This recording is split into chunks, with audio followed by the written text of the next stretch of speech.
I ftuar në konferencën e Partive Popullore Evropiane që po mbahet në Valencia të Spanjës, Sali Berisha sulmoi kryeministrin Edi Rama duke deklaruar se ka ndërtuar një narkoshtet që e mban në kontroll me mafian. Shqipëria sot është i pari dhe i vetmi narkoshtet në Europë, ku të gjitha pushtetet ndodhen në duar të një njeriu të vetëm.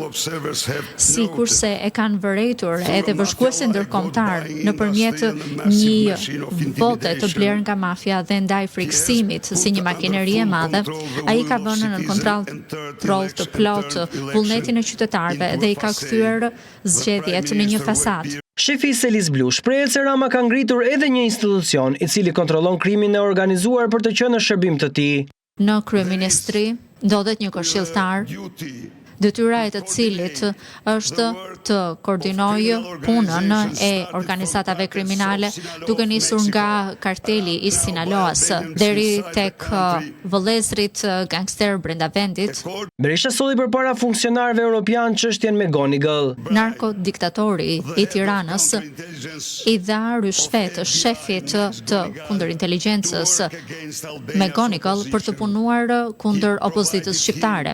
Ai i siguroi ati $225,000, por ju siguroi se nuk ishte i vetmi i cili mori ryshfet për të punuar kundër opozitës. Kryedemokrati kërkoi mbështetjen e PPE-s për zgjedhjet e 11 majit. Me ndihmën tuaj të dashur miq, unë ju siguroj se Partia Demokratike e Shqipërisë, e cila rrëzoi para 32 vitesh diktaturën më staliniste të Evropës, do të rrëzojë gjithashtu edhe diktaturën e parë të narkoshtetit dhe të vetmen në Evropë, atë të Edi Ramës.